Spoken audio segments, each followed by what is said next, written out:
This video is about my story as a solo player in New World and how I made my first 100 million as a solo player back in 2022. Before I start, please note that what follows wouldn't be applicable for Eternum, at least not fully.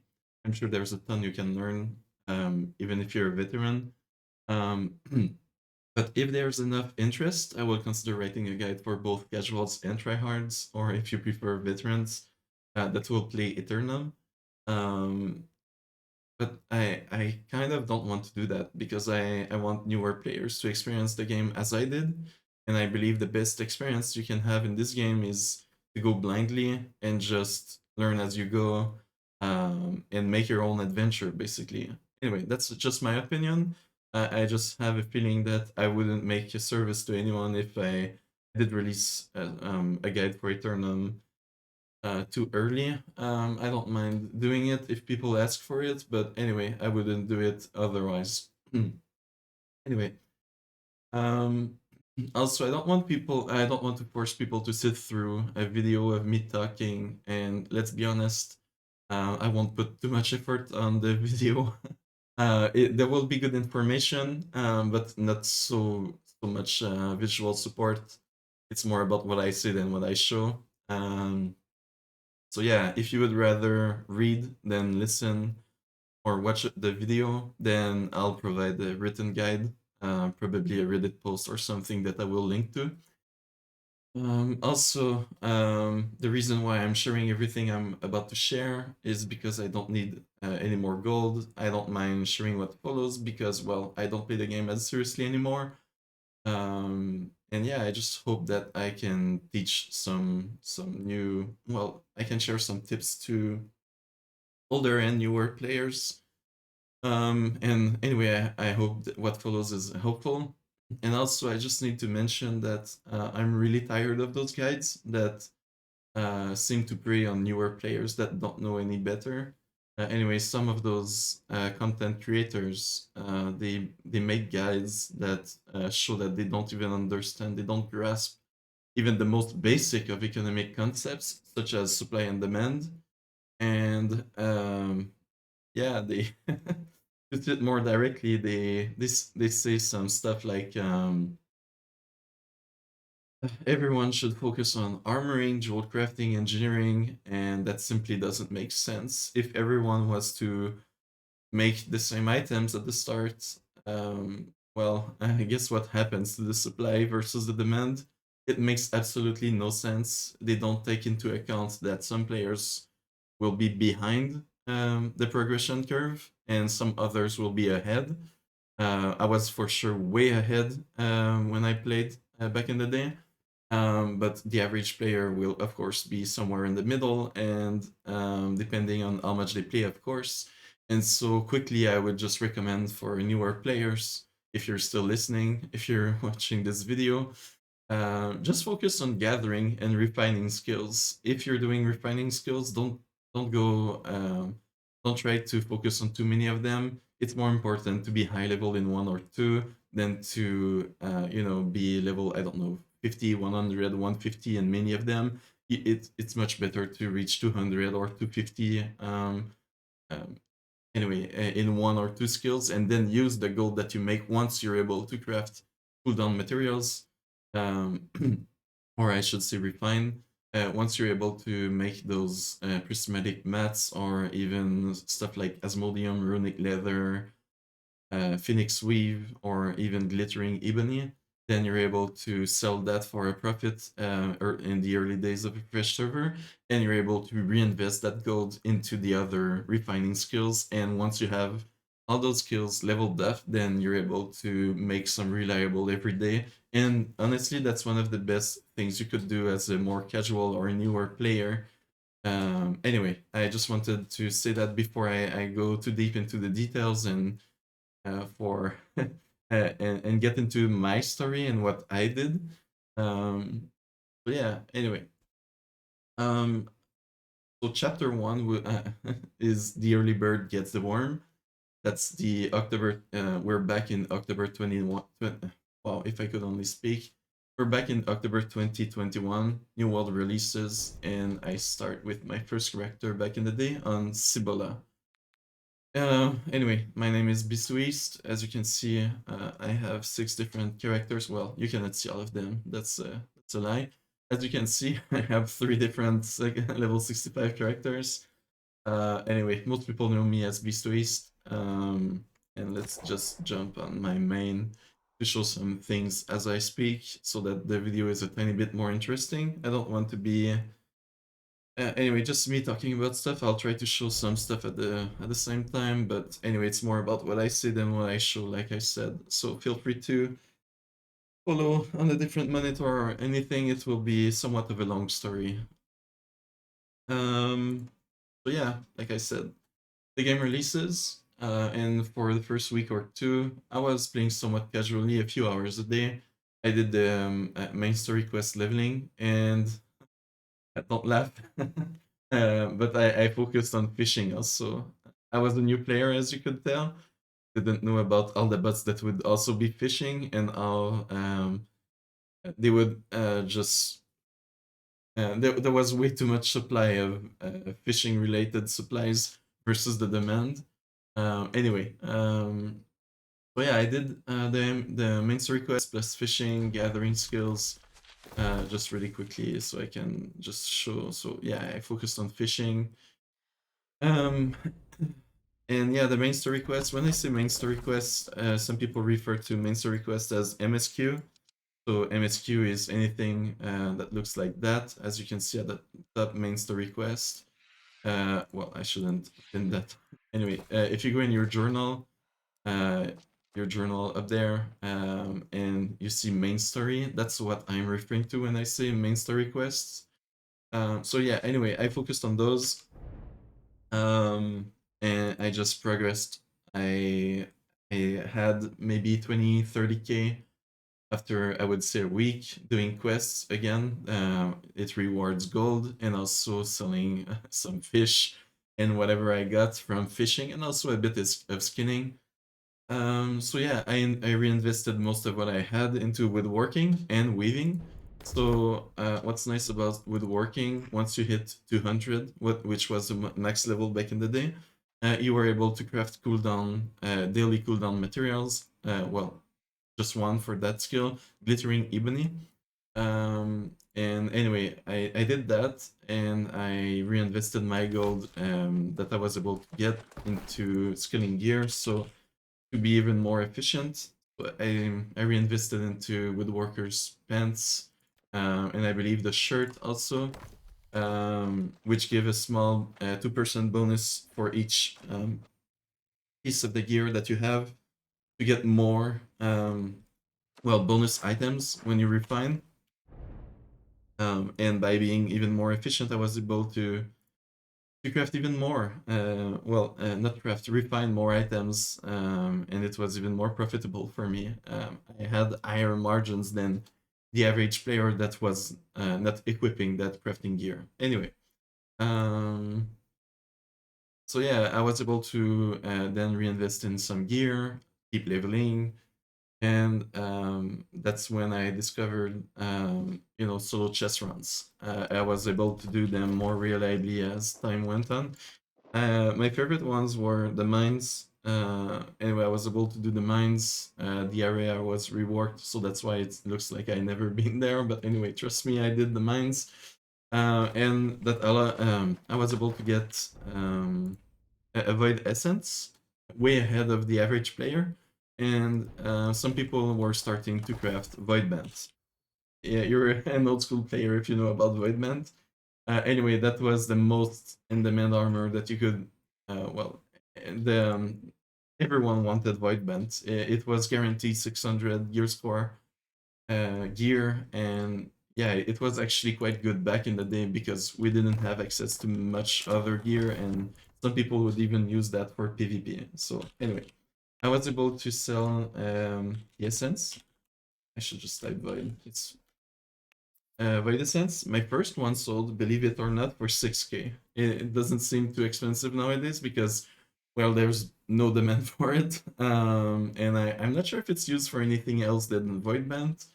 But anyway, I knew about Voidvent, I knew about those, and I was able to get those before other players by doing my solo chess runs. So yeah, I made a decent amount, and when I saw Voidvent, I was able to focus on.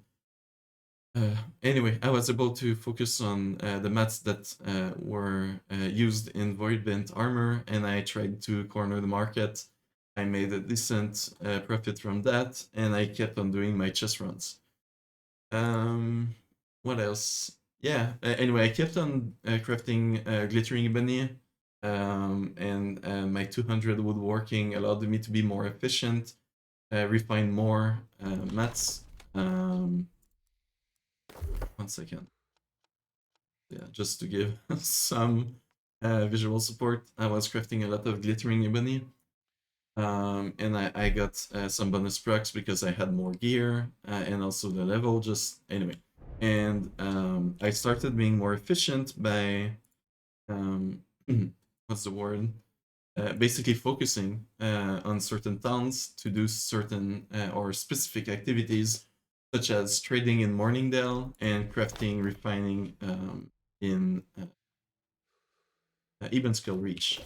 So just to show, Morningdale is that territory, Even Skill Reach is that territory.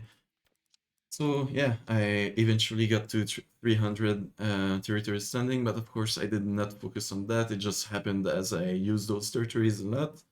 So station fee, as you can see, it's quite low in Even Skill Reach. And to give another example, in Morningdale, um, my trading fee is quite low. So I would use Morningdale, like I said, to buy and sell resources, items, whatever. And I would use even skill reach to craft. And because that's actually important back in the day, but the territory even skill reach was quite stable. I'll get into it in a second. So anyway, the stations were not downgrading. Um, and just as a fun fact, I was gravitating around the bow because anyway, I used a bow a lot back in the day. If I could only show, because you have perks like Catch Me If You Can, or even the Evade Shot that grants Ace. You get Dodge and Weave, um, and maybe another. I don't remember, and it's not important right now. But I was able to basically, and I cannot show that anymore. But I would animation cancel my rolls or my dodges. Anyway, I was playing light armor, so I was animation canceling my rolls all the time. I was super efficient with my movement, and since I was using a bow, I was basically always hasted. Not basically, I was always hasted. And so anyway, just a point to say that I was very efficient with my movement. My progression was faster than the average player. Partly due to that. Anyway, chapter 2 is it's not what you know, but who you know. So I joined a company named Maledictus. Maledictus was the first company to own Even Skill Reach in Cibola, and they kept it all the way through. They kept it for all the duration of the server until it got merged into. And anyway, the town was very stable. The stations were not downgrading. And yeah, unless we were losing an invasion, which well, it happened. Let's be honest. Back in the day, not everyone was winning those for a while. Yeah, we were really bad. Anyway, you can laugh to the old about the old players, but we were learning and we didn't have access to the same gear as now. Uh, anyway, those were the days. And but yeah, what that allowed me is I was able to have access to a cheaper second house, which well I bought in Eben Skill Reach. The first one I'm pretty sure I bought in Windsward. Yeah. Anyway, just to say that I was paying lower taxes. I was part of the company that owned the town. I had access to a cheap second house, a discounted one if you prefer because I was part of the company owning the town. Again, I had lower taxes and yeah, and I was crafting large quantities of items for that same company. They called me Amazon. They called me the I don't remember how they said, but anyway, they said that Jeff Bezos was my uncle, and that explained how rich I was, and some stupid stuff like that. Anyway, if you needed anything, I had it, and I had large quantities of basically everything. At that point, all my crafting skills were basically maxed. Not crafting, sorry, refining. And I was progressing my crafting skills. I was crafting especially well, a lot of potions, buff, like honing stones, buff food for wars and just to defend the territory when people were trying to push influence. Um, I was selling at a discounted price for my company, but still, the quantities were so large that it was still very interesting for me to craft. I didn't join any PvP activity for months. I felt like it was a distraction to my progress. I was able to make more gold and progress faster if I didn't engage in PvP. Um, so yeah, I started doing my daily cooldowns, mostly Runic Leather, Phoenix Weave, Asmodeum. I can show those really quickly. I then did stuff like cooking. Um, I don't remember the order, but anyway, cooking was really easy, so I did it just for the experience. I gained a few levels from that. Don't worry, the good stuff is coming later. Right now, I'm just talking about my progression and how it led me to be ahead of the general player base, and that's that the fact that I was ahead of the general player base, and in fact, most, if not everyone on my server, that is what allowed me to make a lot of gold. I'll get into it in a second. So yeah, fun fact, my server was running organized events to farm for stuff like weaponsmith pants, armor's hat, which I was still missing. And I paid them very generously once they had it. And anyway, people wanted to get me that gear because they knew that I had the potential, more potential than the other players to craft the high-end gear because I was able to get major trophies through my trophy, or if you prefer, chess runs. And I did so many of those. I believe I opened 10,000 supply containers, or I don't remember how they call them, chests, in back in October of sorry, no, December in 2021. So you can get an idea of how many chests I opened as a solo player. Yeah, I got trophies before the others. I was able to craft 595 to 600 gear score. So when you craft, basically, go to the outfitting station to show. When you're crafting, you see. Oh, that's a terrible example. Anyway, you basically see the gear score of the gear that you're crafting, and I was able to well, reach back in the day 595 to 600. So most people had 590, or I don't know, 591, 592.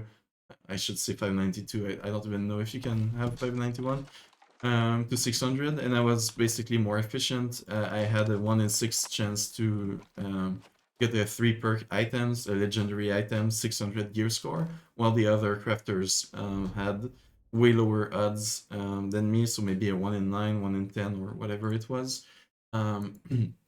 So yeah, people were interested in my services. I was able to charge 1K per craft, but anyway, to anyone who wanted gear crafted. And anyway, it was still free for marauders because they helped me, you know, to farm some of the crafting gear I needed. Even if I paid them, they still helped me. Anyway, I was one of the first, if not the first, in certain crafts, and I was able to make a lot of profit. Just to give you an example, I was selling some hatchets, 595 plus gear score, and they would sell for 10 to 15K a pop, and they sold quickly, believe it or not. So simply because there was nothing else on the market that was even comparable, and people back in the day, there was a system that they were not able to you know, drop the gear that they wanted at a high gear score because anyway, it was a different system back in the day, and it allowed me to um, really corner certain parts of the economy because I was so far ahead. And yeah, the competition took days, if not weeks, to catch up to me. And anyway, I was able to give back some. I donated 150k worth of tier 4 and tier 5 food to marauders, friends, and companies that helped me. I also I gifted more than 400 PvP items, mostly like 590 plus gear score, purple gear, but that was still a big upgrade for some players. And it just helped marauders to have their foot on the map. Anyway, yeah, but more importantly, it helped me build relationships with some influential marauders. I also had agreements with certain companies that if I spent gold in their territories, they would basically give me back some of it. Um, what else? Um, so yeah, just as a note, I reached 200 all skills back in December of 2021. I was ahead of the company financed players. So anyway, as a solo player, I was able to progress faster than even the players that had access to millions of gold through taxes that their companies received. And I was still just playing 2 to 6 hours a day. I was just very, very efficient, and I was not distracted by anything like PvP or anything that didn't gain me levels in my skills, basically. Chapter 3, cycles everywhere. Um, so, while most people were busy complaining about bots, I was observing them. Um, Anyway, I learned a ton. I understood what they were farming, but more importantly, understood when they were selling their stock, and I understood that there were some patterns or cycles, if you prefer. I understood that mods, especially, they had certain times where the bot farms would dump their stocks, and also Azov Water was another big one. You could find thousands of those, and I mean thousand stacks of thousands of those, and I would literally buy everything because I knew that if they were selling for, let's say, two a piece, 2 gold per unit, that is. Then I was able to sell them when I bought everything, all the supply from the bots. I was able to sell that back for maybe 4.5 each back in the day, or even just craft potions. And I understood that those potions I crafted, um, there was also a cycle associated with wars. And so what I realized is, and maybe some other people realized that before me, but anyway, it took me more than a month, probably after the start of the game, the release, to understand that there was a cycle associated with wars, and there was a big spike in demand for potions, ammo. My God, if I could just type, I don't. It's not. It's cartridge. My God, I had a blank. Cartridge, and even more importantly, arrows. Yeah, those. Let's say they were, like you see here, maybe 0.5 gold each. But when a war came, the supply got dried, then it would go up to, I don't know, 1.5 each, and it doesn't seem like much, but when you can double your profit, or yeah, basically double the sell price, it makes a difference when you're selling thousands of anything, really. So I observed bots flooding the market with, especially, there were a lot of bots farming oil, fish oil. Also, well, they don't farm that directly, but they get those through fishing. Same with certain meats or fishes, I should say. They would just dump those, and I was able, with the gold I had, to buy out basically the supply of bots and relist it for much higher. And honest, I didn't really have competition from bots until the next cycle when they would dump more. So I was able to profit a ton, and that also worked with greenwood, and also iron ore. and basically supplies that bots were focusing on. Honestly, even Star Metal, or there were a ton of bots for that. And the interesting thing is, and I'll finally show something in the game. There are ways to reach. I don't have a good example right now, but over 100k weight in a storage. Um, so the thing is, if you don't have any buy or sell order, and you just fill up all your storages, for example, then you use those storages to move from. Just to give an example, that's a storage I really don't care to show because there's nothing in there.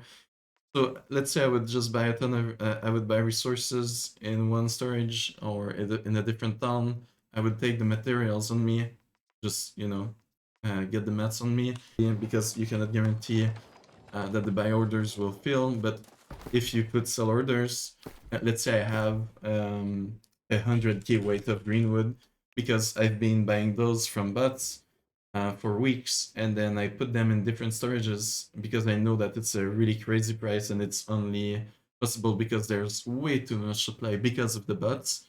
And then the ban wave happens, and now all of a sudden I have a ton of greenwood. And what I can do before that, actually before the ban wave, I would have all my greenwood concentrated in one specific storage. How I would simply take the greenwood from different storages and list it in one storage.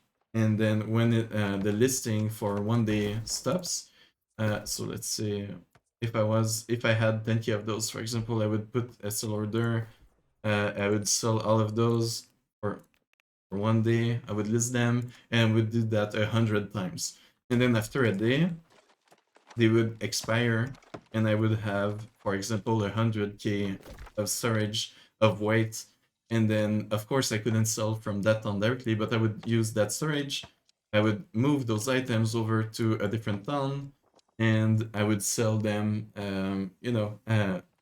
I would just meet the demand from another town. I would list those items, and what that allows me is to have 100k weight in different storages. If you do that, a few times, um, and so I would go way over the storage limit, and so that's why ignorant players say, "Oh, you should always choose storage as a perk for your town."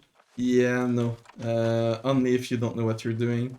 It's still good for certain towns that you use often and for the average player, but if you're really sweaty like I was, you don't care about an extra 1, 2, 3k storage because you're already using 100k storage. Um, anyway, there are ways to do that, like I just showed, or at least explained. So yeah, enough for that explanation. But yeah, as you can understand, if you have 100k of certain resources that were, that you bought at a very favorable price from bots, then you list those for, 3 times, 4 times the price afterwards, and you only sell as much as the market can take. Well, you have great profits on your hands. And so that's what I did. That's one of the things I did. I gained a lot of experience. I know that's a very generic things to say, but I learned a lot of different listings, different items, how much the bots were providing, supplying the economy for different items every day. I had a good idea. I also had a good idea of what sold for what price. If I bought everything of a certain item up to a price, I knew how much I could relist it for, how much people were willing to pay.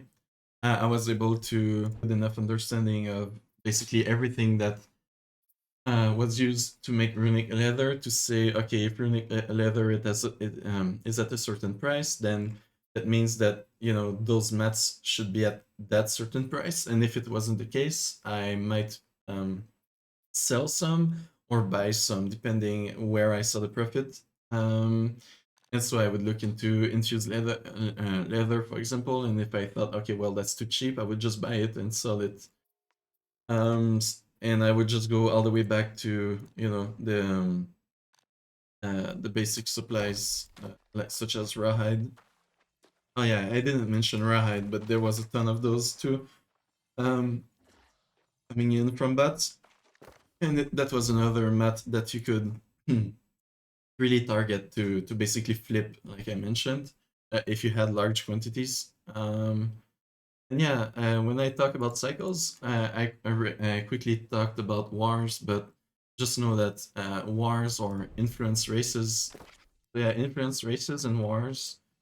If you see certain wars, if you see a lot of wars, especially at the start of a new server, it should be very active and basically it should follow the cooldown of wars and influence races and everything. Anyway, it should be very active on the map, PvP wise at least. And yeah, you can bet that there will be a lot of demand for infused health potions, infused mana potions, some gemstone dust, some, well, maybe not at the beginning, but regeneration serums. Um, well, not anymore, but back in the day it was true for ammo. Now I believe they just remove ammo from Eternum. Uh, anyway, honing stones. There was a lot of demand for those. Different tiers, not just the powerful. Not everyone. Some people are cheap and they won't spend too much. But foods, desert sunrise, or desert. Oh, desert. Yeah. Anyway, so yeah. Um, there was a lot of gold to be made, like that. What else? Yeah, I think that covers this part of my story. Uh, just um, just as a side note, just remember to look at the forts. Different forts give different bonuses. Some of them are more important than others. For example, this one, Morningdale, the global crafting bonus +5. Uh, as you can read, it means that you can craft 5 gear score higher gear. So if you were to craft a bag that would be 620 gear score, it would be bumped up to 625. For some gear, it's important because at some gear score, you unlock some thresholds for different perks, and otherwise you can just achieve the same gear score that you would reach, for example, 700, and just replace one of the prismatic resources for something that is cheaper.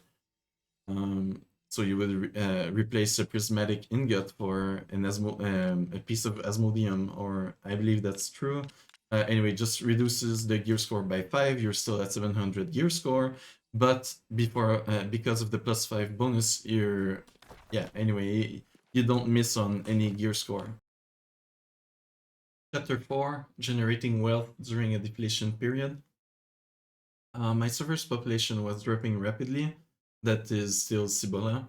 And what I did is I seized the opportunity to gather a lot of resources and kept on doing my chest runs to obtain more trophy mats. And I was also keeping an eye, actually looking quite a few times every day for trophy mats. My goal was not to buy more trophy mats. I had what I needed, but I wanted to control the market. I wanted to make sure that anyone that wanted to craft high gear score gear couldn't.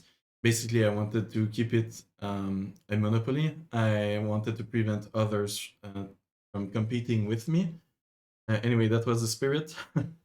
And fun fact, one day I was in the Discord chat and I would hear others talk about how there was a dupe in the game. They saw some stacks of 10,000 of valuable resources listed on the trading post, of course. And yeah, Reddit was going crazy. The company forums were talking about it.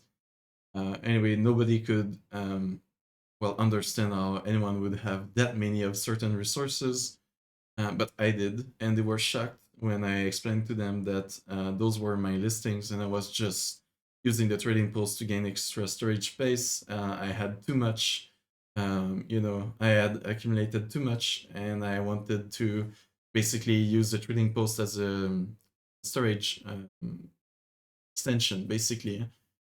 And also, I was doing what I showed earlier about, what to store up to 100k, even more actually, if you wanted weight in a single storage in a single town. So yeah, I was doing anyway, I was doing that, and I was able to accumulate a lot of resources.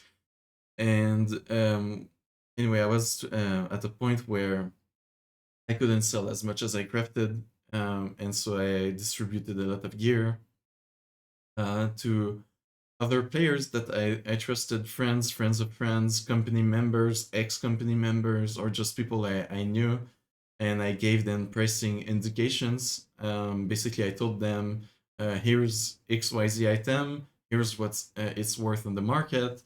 They would get a cut, and I expected basically the rest of the gold in return. I was providing the items, they were providing the listing slots, and yeah, it didn't work well. Only a few people gave me the gold back. The others either stopped playing, ignored me, and I was not running after people. I'll be honest. It was not important enough for me. I still had plenty of gold, and anyway, it's just I learned that you don't lend money to friends and family. You know the expression, unless you don't mind losing it. Of course, I didn't lend gold, but I lent items that were worth gold. Anyway, you get the expression.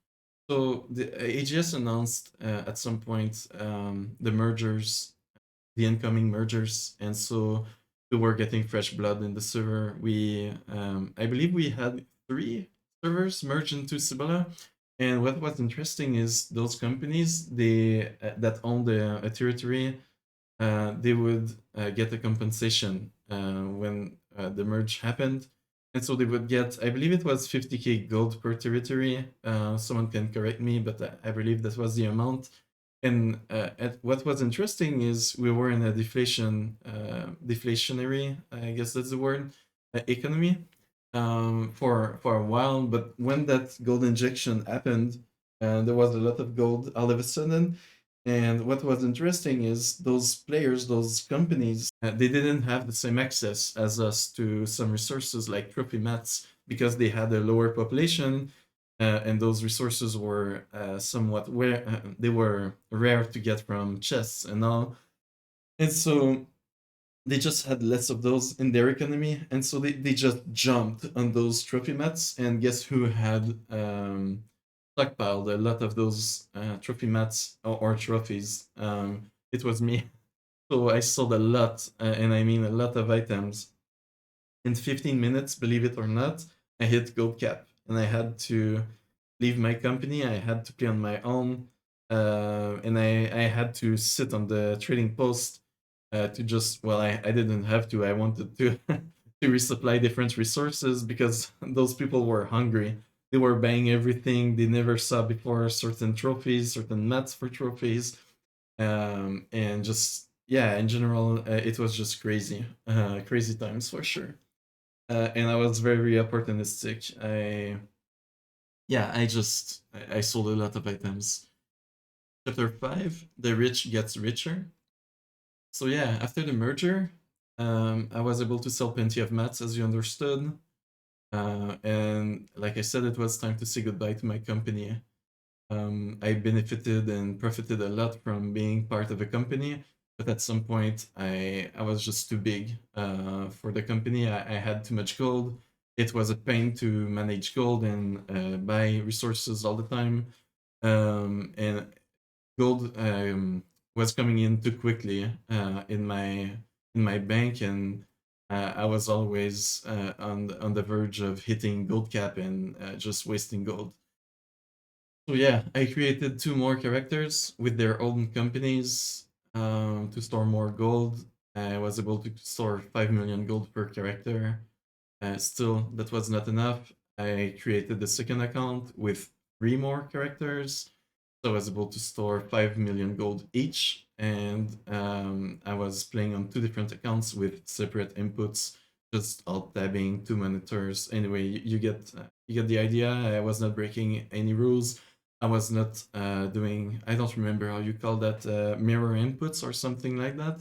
I would just, you know, deposit gold from certain accounts, and how can I say that? Basically, I was using Some characters for more passive investments, while others were for more active investments. And so those that had more passive investments were mostly for buy orders, and the sell orders I would focus those on my more active characters because I could monitor the gold coming in and make sure I didn't hit gold cap because well I would play those characters and I would yeah, anyway, you get the idea. Having more characters allowed me to get more listings also. I had a total of 600 listings. Um, it was honestly too much work to keep track of everything, but I specialized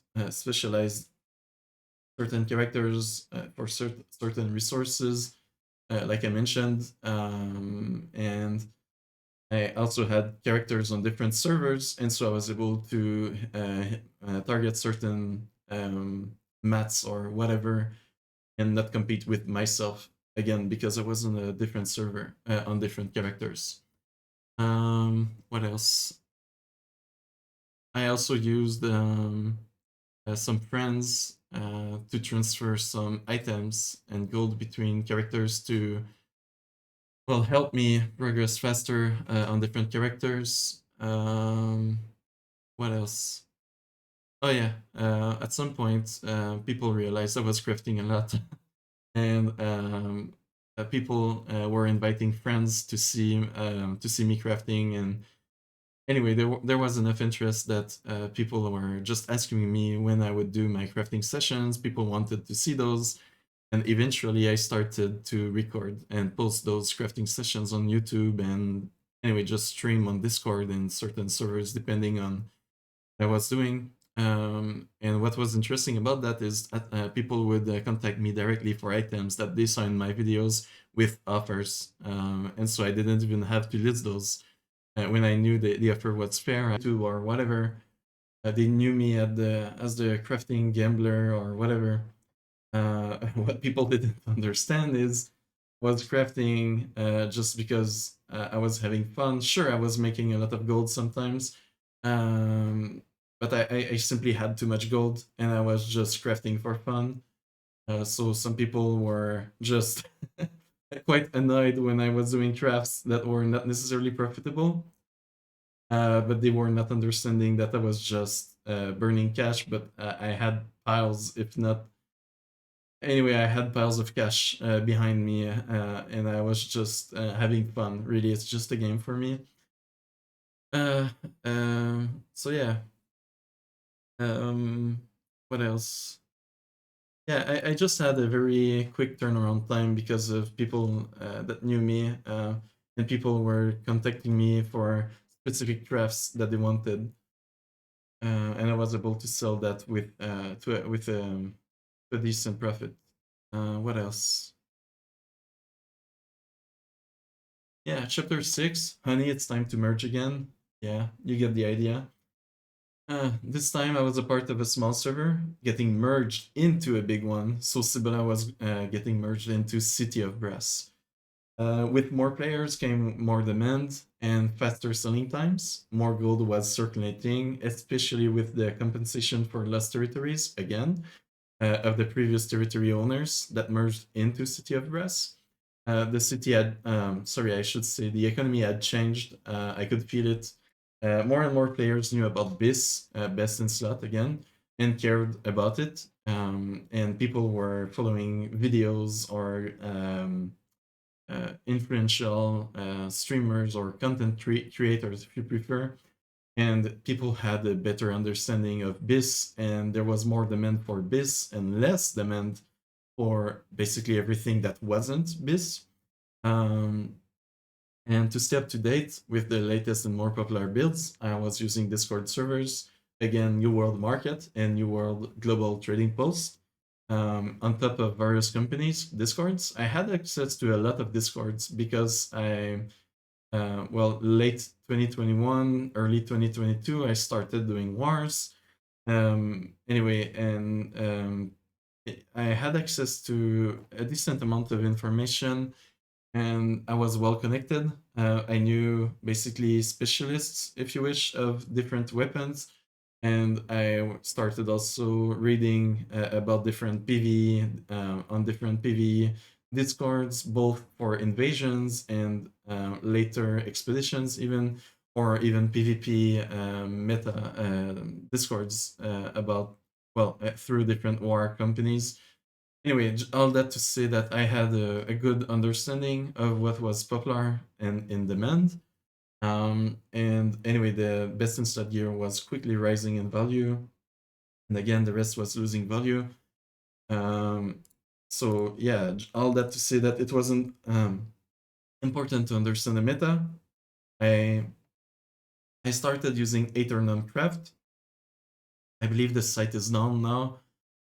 But you could say I want an item with perk 1 and perk 2 on the same item, and it would calculate the odds of getting those two perks using different, locking different perks. And so you knew what perks you had to lock in to get the maximum, or I should say the best odds of getting that said item. I was also using New World Database and looking at the perk pool for different items. It as far as I know, it is still a great resource for that. And anyway, again, I had a very good understanding of the crafting odds, the different perk pools, and I was able to make a decent estimation of the value of different items. And so anyway, I kept on reading about different builds, the popular ones especially, um, and I would basically craft those items, craft those weapons, gear, whatever. And I I made a lot of gold that way. And at some point, I believe it was in December 2021, they released the Winter Convergence Festival. Um, I'm pretty sure they release the event happens every year now. But anyway, it was the first one ever. The game was still new. It was the first Winter Convergence Festival, and with the release of that festival came the release of new patterns. And many people didn't seem to understand, but I certainly did. When I looked at those patterns, I looked at the odds, I looked at the different purples, and I realized that they did not have the same weightings as their, you know, the same weapon type that they shared with the same tier. So, for example, a bow like the pattern of Blizzard's Fury of the Ranger that gives you a dex bow, and um, it had way better odds to land, I believe, on Vicious than the whatever tier 5 bow was. And so the patterns were not just skins, as most people thought they were. And I realized that really quickly. And I made a lot, and I do mean a lot of gold selling those crafted bows. Um, I don't remember exactly, but I believe you had like a 1 in 37 to hit mark just because of that craft and how very few people knew about it. And anyway, again, if you're ahead of the general player, if you have knowledge that nobody else does or very few people have, trust me, people were not sharing that openly on the forums for a while at least. And yeah, it was just very, very profitable for a while. So yeah, that's just an example.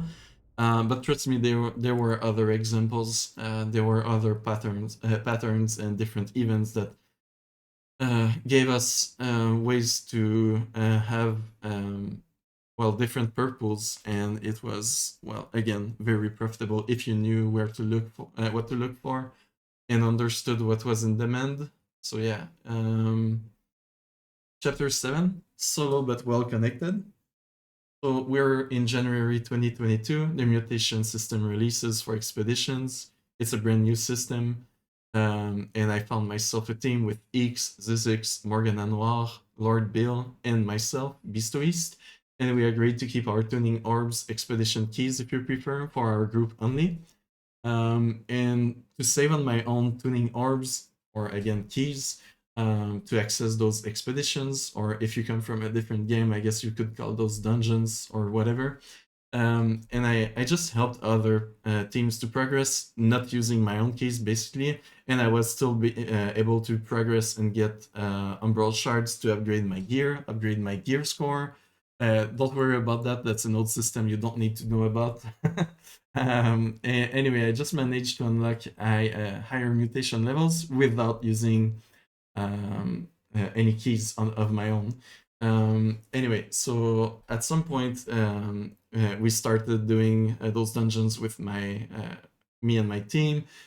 We progressed, and then the server mutation rotation was supposed to happen, but hashtag AGS features, we just got Lazarus 2 rotations in a row, and so we got Laz and Laz again.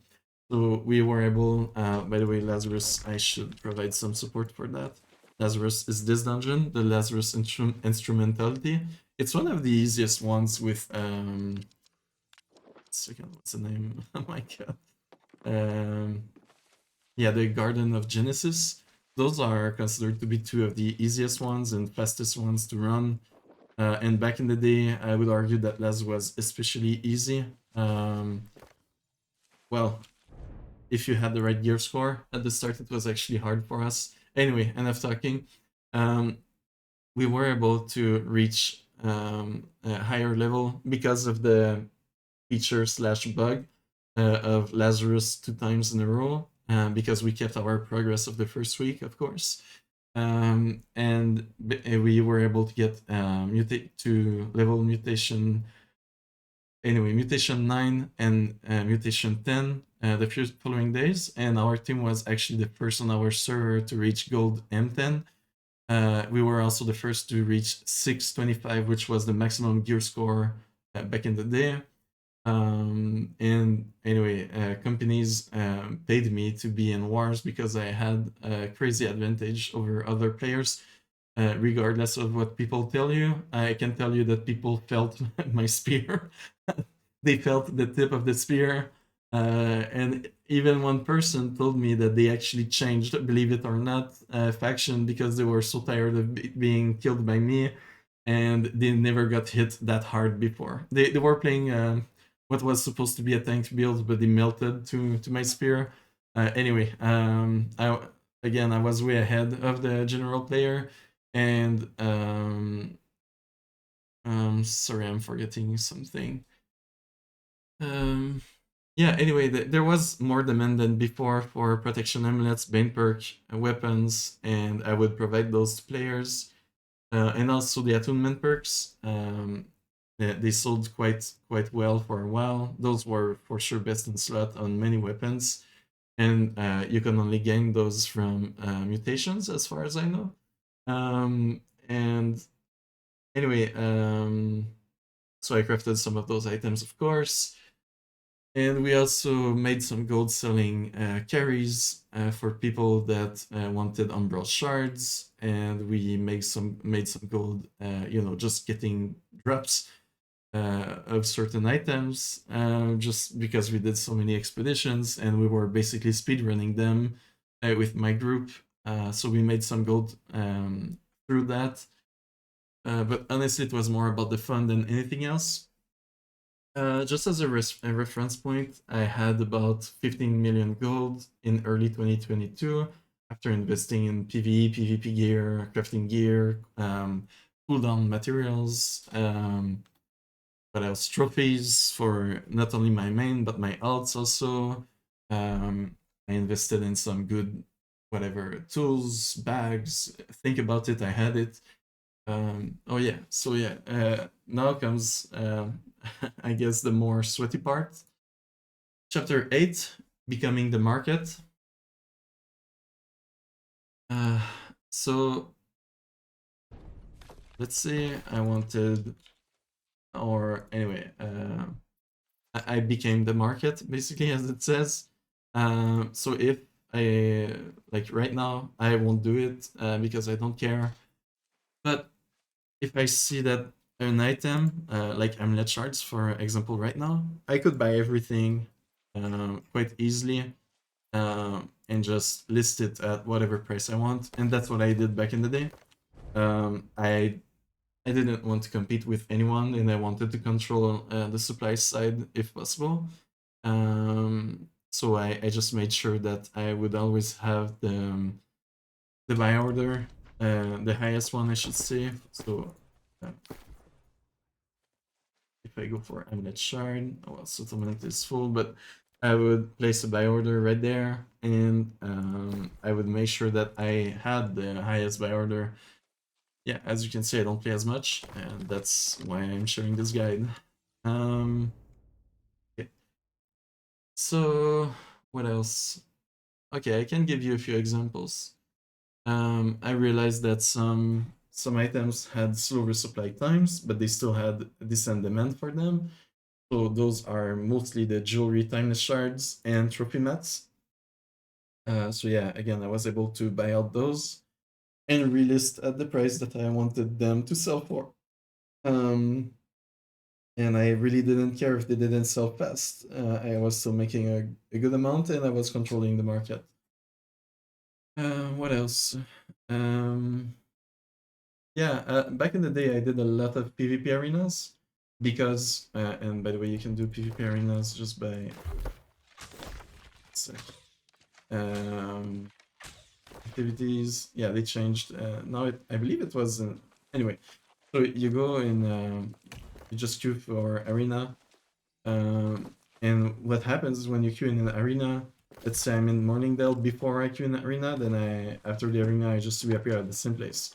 So what's interesting for someone who cares a lot about the economy or flipping using the trading post is that well basically um,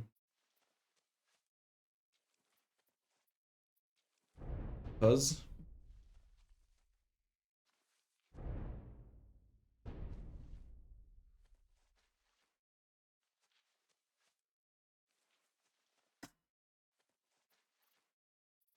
Um, back.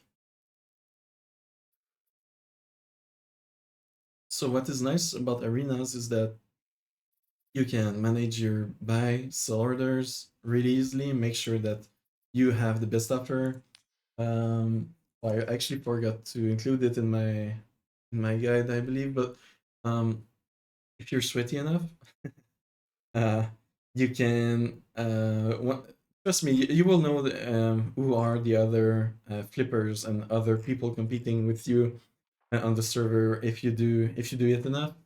Um, and you will see some trends, or you will basically know who's competing with you on which resources.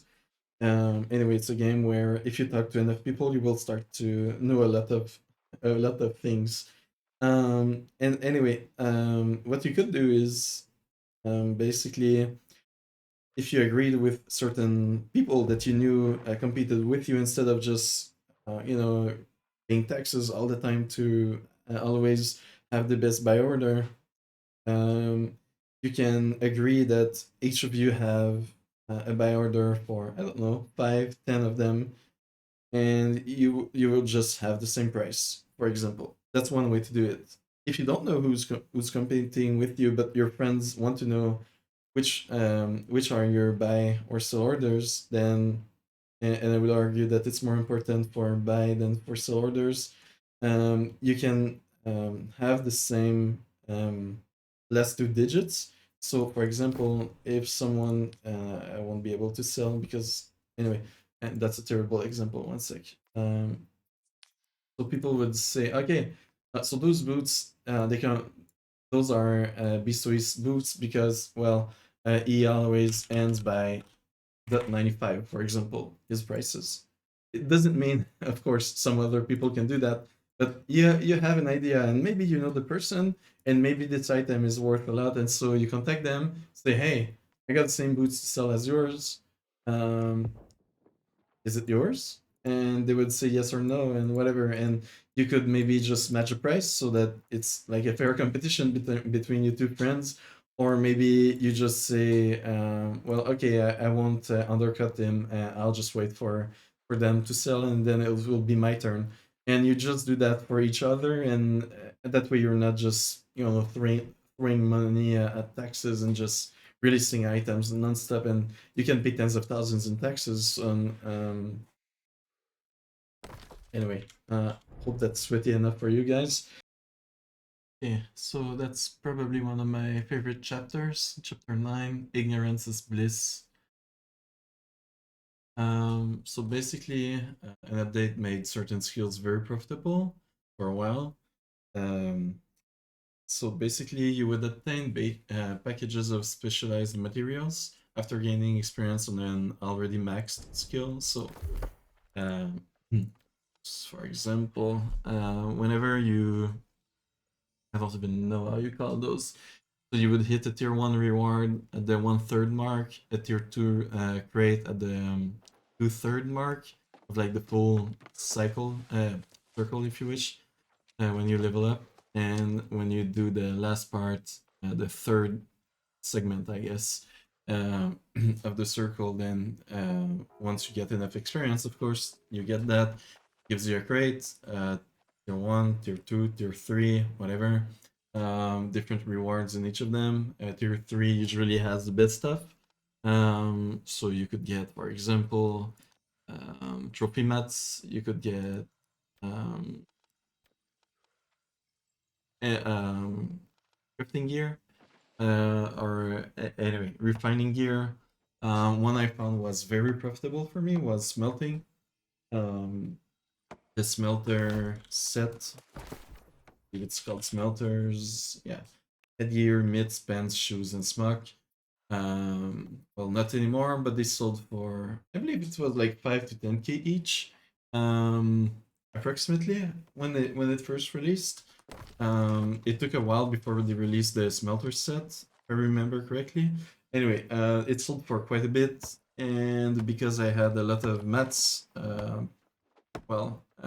in storage, I was able to just go crazy with the crates and get dozens of sets, smelter sets, and I would sell those for big profits on top of being able to break even and even generate a small profit because, well, again, I was crafting when we had the right fort control. I was crafting with all the refining gear for the extra bonus, the bonus yield, on top of already having maxed skills, of course, for the maximum yield. And on top of all that, of course, I was also crafting with, like I already mentioned, no, sorry, that's the wrong one, lower station fees. So when you put all that together, I have a much higher margin than the average player. I'm able to basically profit for a longer time. Yeah, anyway, and those that smelter gear, just to give that one example, was quite profitable for a while. What else? Yeah, in general, I felt like the average player couldn't bother to read the patch notes, but AGS was, as usual, giving some good indications as to what was going to change, and I could make some educated guesses. I knew quite a bit about the game at that point, and when they said that they wanted to rework a certain system, it was not too hard for me to understand the impact that it would have and where to invest. And if I remember correctly, when they announced like the harnessing perks, or I don't quite remember. Anyway, so was, yeah, that one, Totem of Lightning. I remember buying hundreds of those. Like, anyway, and when that released, like the Boltcaster, for example, I had a ton of those, and they sold for, I don't quite remember, maybe 5k, 6k each. They even went higher, but not for long, maybe 10k each at some point. But yeah, I had tons of those. And anyway, and whenever you crafted an item, 600, 700 gear score with those, and you knew what kind of item to target, then you were able to make, I would say, an average somewhere between 30k, 80k profit per piece. So yeah, anytime you hit health refreshing plus harnessing perk on the right piece of gear, especially light gear for and some medium pieces, gloves and boots mostly, and even hats. Um, well, anyway, the bow players they were crazy about those. Um, what else? So yeah, oh, there was also the if you knew how much the average player is ignorant and yet they still talk in the comments, they still even make videos on YouTube and they make guides for others. And you'll see them on Reddit, for example. I'm not saying it's the only place they are, but like the ignorant player has a voice. And so what's the name? Shard. My God, I have a blank. Shard of Pride. Yeah. So I cannot tell you how many of those I bought and crafted with. Probably over 2,000 shards that I used across different characters, of course. But yeah, those when I used those, I was able to force certain. Well, it's mostly weapon perks. And I knew what type of gear, and I knew which builds I would be targeting that would use more than one attribute, because I couldn't choose the attribute and the perk, so I only chose the perk, but it gave me 700 gear score items for very cheap, mind you. And most people didn't know about it, even though I released a video explaining and sharing the knowledge at the time. Very few people know about those, and people were still saying that it was impossible to get 700 gear score unless you were crafting with chromatic seals and one sec, I'll show you what those are. Unless you were crafting with chromatic seals and whatever the inductor, what's the name? Got my blind. Okay, those chromatic seals, Azoth inductors. So that allows you to choose all the perks, but it costs way more in mats. And then chromatic seals allows you to choose two perks. And I don't remember. I believe it doesn't change the amount of mats, but still, you need a chromatic seal. To get a chromatic seal, you need gold and faction tokens. There's other ways to get them. For example, you can get them from uh, season pass. 1 second. Yeah, for example, you see. So there are other ways to get them. Sec. Anyway, and yeah, I would craft a ton of items with those. And probably show my storage. I'm sure I have some still in storage, just to give you examples. So, yeah. Okay. So, for example, those boots, replica, when you see replica, that was crafted with a shard of pride. I crafted a lot of those items, and it would cost me, I'm not sure, maybe 2K per shard, maybe 3K. But I bought a ton of those before like most people knew about them and what to do with them, and they were barely a few hundred each. So yeah, I made a ton, and I mean a ton of profit with those.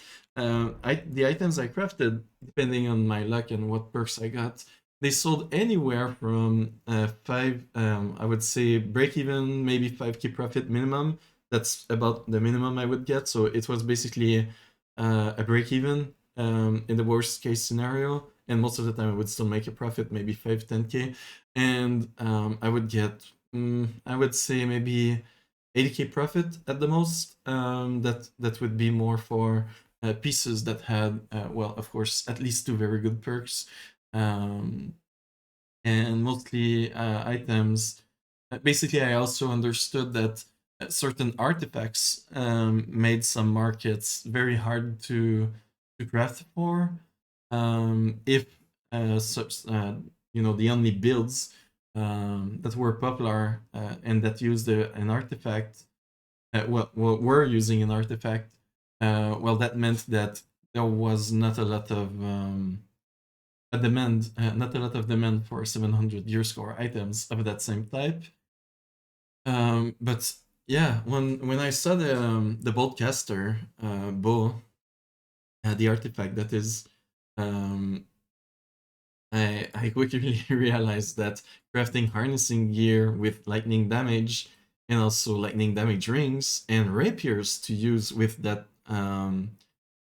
sorry, that bow, or even void gauntlets, that sold for a lot of gold, and for a while, I was able to buy ultimate trophies on even on my alts. I was able to buy 700 gear score bags, even switches for 700 gear score bags for fun loyalty and for loyalty, just the faction reputation one. Um, and yeah, anyway, if I hit the conditioning perks, the trust conditioning would still sell for about 30k profit. The vigor maybe 10, 15, invigorated maybe 5 10k. Health refreshing was maybe 40k profit, and maybe even 50, 60 sometimes, depending if there was any competition on the market. And there wasn't much, surprisingly. So yeah, I was making millions on each of my character just crafting that gear. It's mostly with the shards of pride, but I was also buying chromatic seals from other players. Those would sell for, I believe it was like 5k per seal. That people, no, sorry, no, that's not true. They were selling for maybe 7, 8k, 9, 10 at the most. Yeah, so anywhere between 6 and 10k each. Sorry, I didn't mean to say 5k. People were not that desperate. Or they farm they farm a lot of greenwood, they farm oil, they farm, they fish a lot. And so anyway, there are ways to, well, anyway, if you're attentive, you can see patterns, you can see cycles, you can see opportunities basically in this game. There are so many ways to make gold, but again, there's one thing you should never do. It's follow some very specific advice about buying very specific mats or gear. Unless you're one of the first, you won't make much money, and you would rather. It's much better to find your own way in this game. Trust me, there are so many gaps, so many opportunities, so many margins between buy and sell orders. And once you understand what's in demand, you'll make a lot of gold. You just need to invest time and effort to understand. And honestly, just the community, finding the right people, the people that are actually knowledgeable about stuff. You wouldn't ask a doctor, I don't know, like a cardiologist, about maritime law or something very specific. Makes no sense. I know it might not be the best example, but like, why would you go? And I understand if you're a newer player, you might not know it, but why would you go in a PvP streamer's chat or look at their content to find about to find out about the hottest and the newest tech in an expedition, the PvE strats, if you wish. It makes no sense. You would find the right person to give you the right resources, the right information. Some people are generalists. Guess what happens? They don't know what you might think of. Um, anyway, some people just want to be paid for what they share, the tips they share. Makes no sense because they don't know shit. You just look at their gold, and I guess it's not a great example. I'm not that rich on my main now because I spent quite a bit, and most of my money is invested in mats for the new update. And anyway, I invested in different items, I will just say. Um, but yeah, and just ask yourself, uh, why would the other try to help me? Some of them it's for money, some of them, I don't know, they're just ignorant and they don't have bad intentions. And there's nothing wrong with trying to make money with your knowledge of the game. I'm not saying that, but like, if someone has like 1,000,000 gold and they're making a gold making guide, just ask yourself, um, like, why is that person making a gold guide? They don't know how to make gold themselves. Like, it's really not much. 1,000,000 gold, you would have done that just by playing the game randomly and doing nothing very well or optimized since the beginning of the game. If you played since, I'll try to answer them. Um, and yeah, there are many more things that I could share about making gold and being more efficient. But in the end, it's a game. I don't want people to become robots and be, tell them you need to do A, B, C, D, E in that order. It's the most efficient way.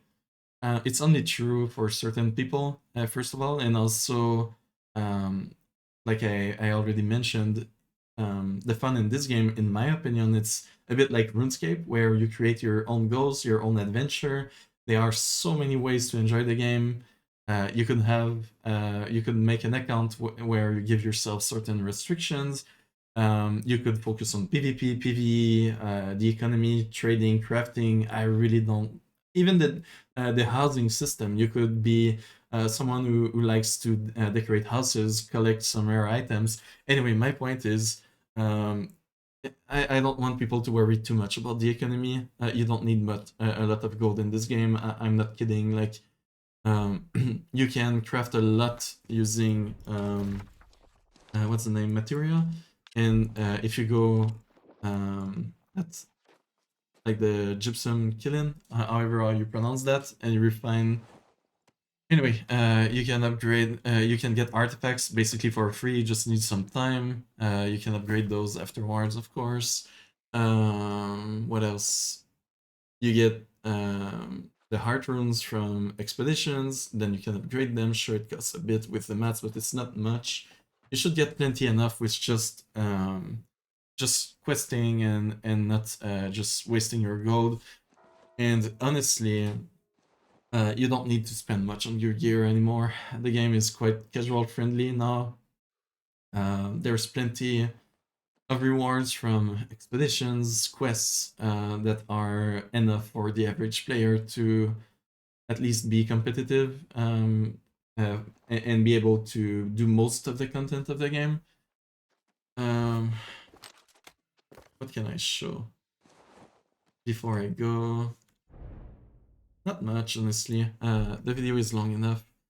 Um, yeah, just keep in mind, if you follow, you're behind.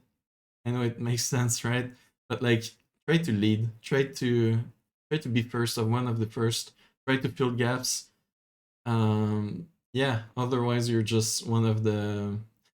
You're just part of the dump phase, and you're probably just fighting with a lot of other people competing. Basically, I don't like to compete. Maybe you understood that in my video. I try to have a monopoly. I try to be first. I try to think differently, I guess, or just look at certain resources to learn about the game and try to find opportunities yourself.